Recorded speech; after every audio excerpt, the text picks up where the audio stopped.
Tapi jawapan dia membuatkan mak dia sedih, membuatkan mak dia menangis waktu tu juga. Ustaz tu cakap macam mana tahu? Kak, rasanya anak kak ni dia dah tak boleh balik dah ni. Di kawasan di daerah Perak Tengah. Siapa yang berasal daripada Kampung Parit ataupun di bahagian-bahagian daerah Perak Tengah, diorang mesti tahu punya.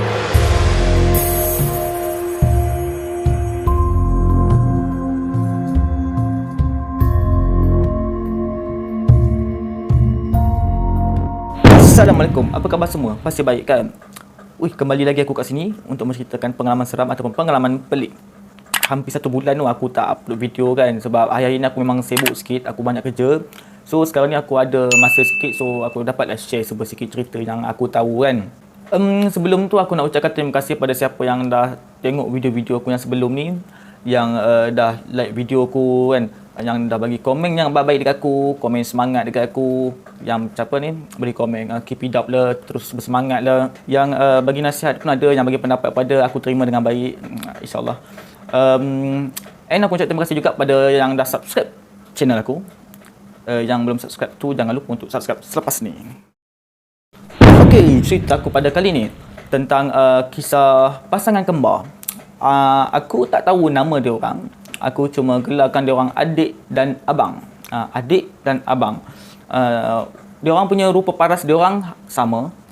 Ketinggian tubuh badan dia orang pun hampir sama. Umur dia orang pun sama. Tanggal lahir dia orang pun sama. So, macam aku cakap tadi, video aku kali ni lebih kepada kejadian aneh ataupun pelik. Bukan seram. Cerita ni sebenarnya dah lama aku tahu kan. Orang menceritakan dekat aku kan. Cerita ni memang dah lama kan. Tapi baru sekarang aku teringat untuk berceritakan tentang pasangan kembar ni. And satu lagi aku tertarik untuk menceritakan tentang ni sebabkan aku sendiri pun kembar. Aku adik kembar and seorang lagi abang kembar kan. Jadi aku tertarik untuk berceritakan tentang pasangan kembar ni. Pasangan kembar ni, diorang ni berasal daripada Kampung Parit, negeri Perak. Kampung Parit ni dia berada di kawasan di daerah Perak Tengah. Siapa yang berasal daripada Kampung Parit ataupun di bahagian-bahagian daerah Perak Tengah, diorang mesti tahu punya. Sebab aku nak terangkan kawasan-kawasan dia kan. Ada beberapa kawasan, ada beberapa kampung dalam Perak Tengah tu banyak kan. Jadi aku cuma boleh bagi tahu Kampung Parit, dekat area Parit lah. Tapi aku tak tahulah nama kampung tu kan. Aku cuma tahu Parit je lah. Diorang ni macam budak-budak biasa juga kan. Cuma aku tak payah cakap pun, korang sini pun dah tahu dah kembar ni perangai diorang macam mana kan. Diorang buat semua benda bersama, tidur bersama kan, nak pergi kedai bersama, buat semua benda nak bersama, mandi pun kadang-kadang bersama kan. Tapi waktu kecil lah, waktu tu pasangan kembar ni umur dia dalam 10 tahun ke 11 tahun macam tu. Jadi diorang masih kecil. Diorang biasalah macam pagi-pagi diorang berjalan kaki sama-sama pergi sekolah kan. Lepas tu dah sampai sekolah, diorang belajar macam biasa dengan kawan-kawan diorang. Cuma diorang ni dalam kelas tu diorang terlalu riuh. Diorang dua pun dah rasa macam ramai gilanya kan. Diorang suka prank orang. Macam mana? Diorang prank macam mana tau. Diorang suka tarik kerusi kawan diorang sampai kawan diorang jatuh. Lepas tu diorang campak-campak pemadam ke orang, campak kertas ke orang, listik kepala orang kan. Diorang ni nakal gilanya kan. Bayangkan kalau dia seorang dah nakal, kalau berdua lagi nakal. Jadi satu kelas tu semua orang tahu diorang ni antara boleh dikatakan kembar yang nakal lah. Tapi yang paling nakal sekali adik dia. Hanya abang dia ni pula suka support adik dia. Contoh adik dia nak buat nak kacau orang, abang dia support, abang dia follow sekali. Bukannya nak marah adik dia yang nakal tu, tapi abang dia follow sekali kan. Support adik dia, suruh buat benda tu, buat benda ni kan. Jadi tak silap aku umur dia orang waktu tu dalam 10 tahun ke 11 tahun. Macam tu lah kan. Jadi diorang masih budak lah kan. Jadi kalau nakal tu biasalah, cuma nakal lebih sikit je daripada budak-budak lain kan. And bila diorang dah selesai sekolah, bila diorang nak balik sekolah, so diorang pun balik lah macam biasa kan, dengan kawan-kawan diorang apa semua. Diorang dah sampai rumah.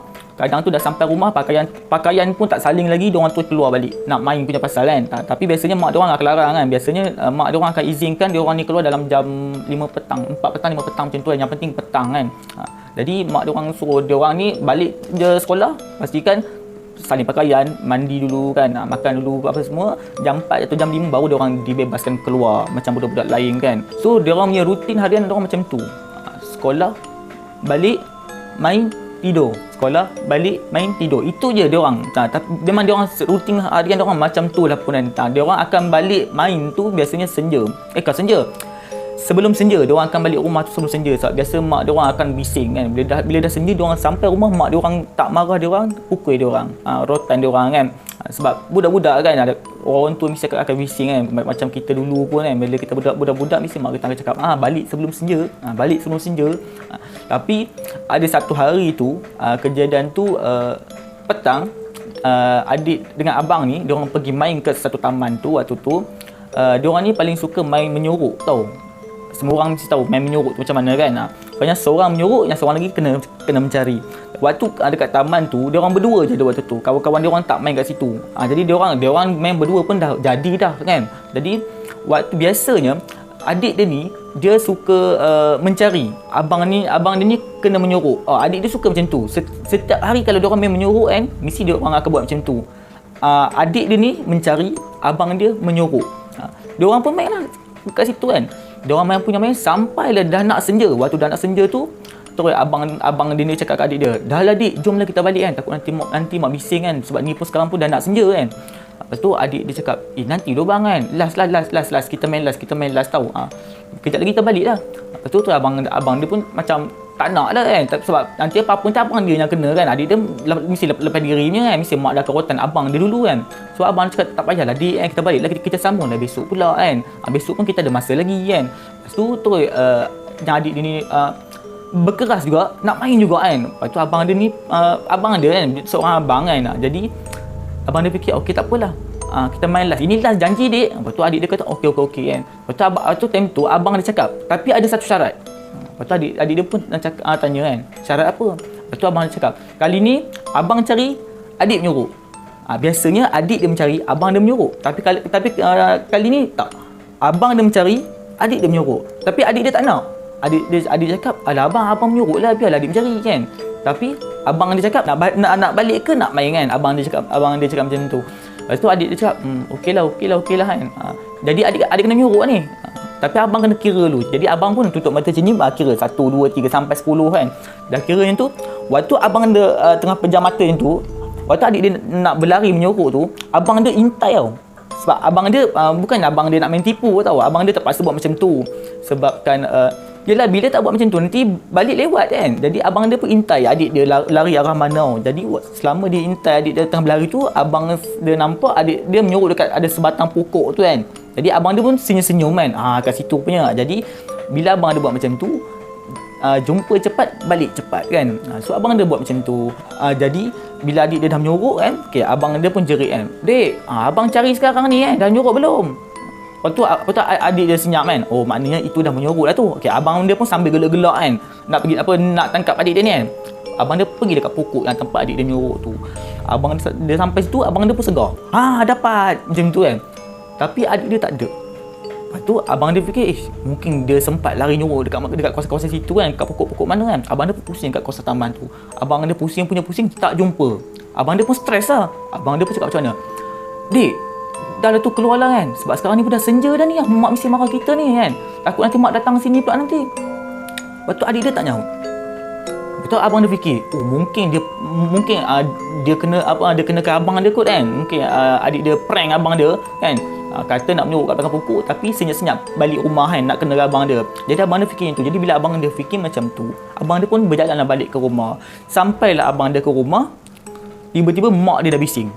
Mak dia cakap, "Kenapa balik senja ni? Tak faham ke mak dah cakap kan lain kali balik sebelum senja? Ni, seorang lagi mana?"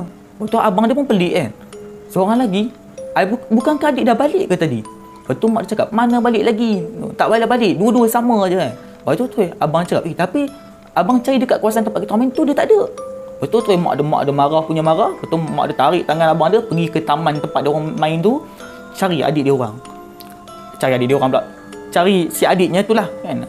Cari pusing kat kawasan taman tu. Tak jumpa. Dekat setengah jam, mak dia dah risau gila dah waktu tu. Pergi tanya kat orang kampung kan, pusing-pusing kat kampung tanya, tak jumpa juga. Last kali sebabkan mak dia dah tak tahu nak buat macam mana. Sebab dia orang ni bapa tak ada. Dia orang hidup dengan mak dia orang saja. Lepas tu pergi ke balai polis, minta tolong balai polis. Dia dah cerita segala benda kan. Si abangnya ni pun cerita last jumpa main kat mana, last jumpa kat mana. Lepas tu diorang pun balik kan. Lepas tu polis buatlah kerja diorang kan. Lepas tu mak dia ni masih risau lagi kan, masih risau, rasa macam tak puas hati lagi. Pergilah jumpa orang kampung kat situ kan. Tanya ustaz yang pandai kat situ. Jadi mak dia pun pergi jumpa ustaz tu.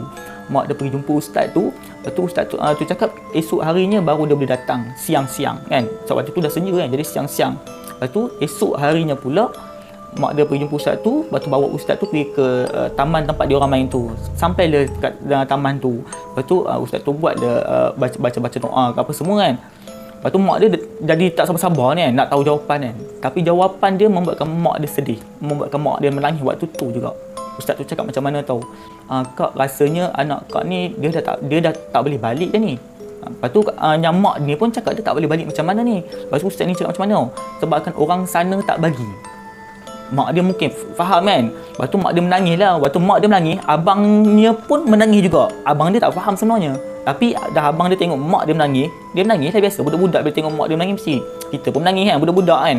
Jadi hari seterusnya, esok harinya kan, lusa kan, beberapa hari seterusnya tu masih mencari lagi kan, dengan polisnya, dengan orang-orang kampungnya, masih mencari dekat kawasan-kawasan situ kan. Okay, polis mungkin dia akan cari di dalam kampung, di luar kampung ke pekan-pekan kan. Tapi orang kampung masih mencari kat area kampung tu. Ustaz tu pun masih usaha lagi mencari.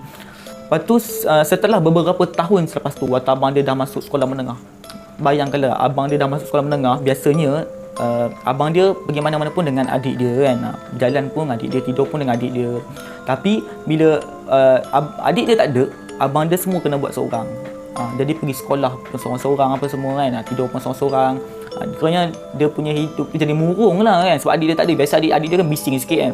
Lepas tu masuklah sekolah menengah. Waktu dah sekolah menengah tu pun, abang dia bila petang-petang, abang dia mesti datang ke taman tu, berdiri dekat pokok tu.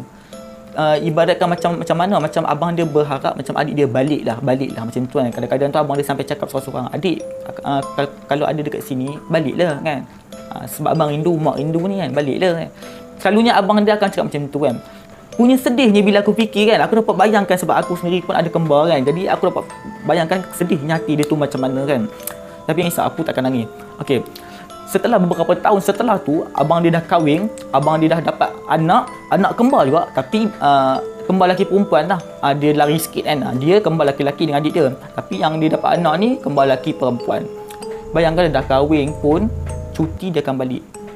Siap bawa isteri dengan anak-anak dia sekali duduk dekat pokok tu. Bila saya tak pakai cuti lah kan, duduk kat pokok tu, dia macam panggil-panggil adik dia. Tapi sebelum tu dia dah cerita lah dekat isteri dia kan, yang dia ada adik kembar, adik kembar dia hilang apa semua tu. Nasib baik isteri dia faham kan apa situasi yang jadi. Lepas tu korang bayangkan lah, situasi tu dia dah biasa hidup dengan adik dia kan, bermain dengan adik dia apa semua.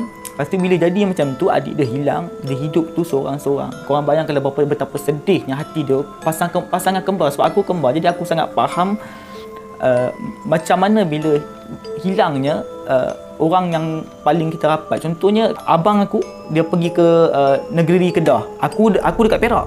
Contoh abang aku pergi selama sebulan, itu pun aku dah rasa rindu ya amat. Ini pasangan kembar ni yang dekat kampung Parit ni bertahun-tahun.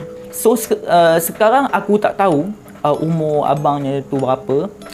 Tapi yang aku dengar cerita daripada orang-orang Parit tu juga, dia orang cakap abangnya tu dah kahwin ke apa, dah ada anak-anaknya pun dah kahwin, sentiasa pergi ke taman tu, pergi ke pokok tu, sentiasa panggil adik dia.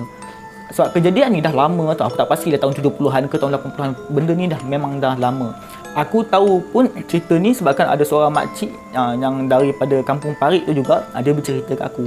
Punca makcik tu bercerita dekat aku sebabkan dia tahu aku pun ada kembar. Jadi dia pun share lah tentang cerita turun-temurun daripada kampung Parit tu. Okey, setakat ini saja video aku untuk kali ni. Sebelum tu aku nak minta maaf sekiranya video aku kali ni banyak kekurangannya. Daripada segi bercerita pun banyak yang terabur. Sebabkan aku bercerita ni berpandukan apa yang makcik tu bercerita dekat aku. So aku sampaikan apa yang makcik tu ceritalah. And aku nak minta maaf juga sekiranya aku ada salah ucap atau salah kata selama aku bercerita tadi.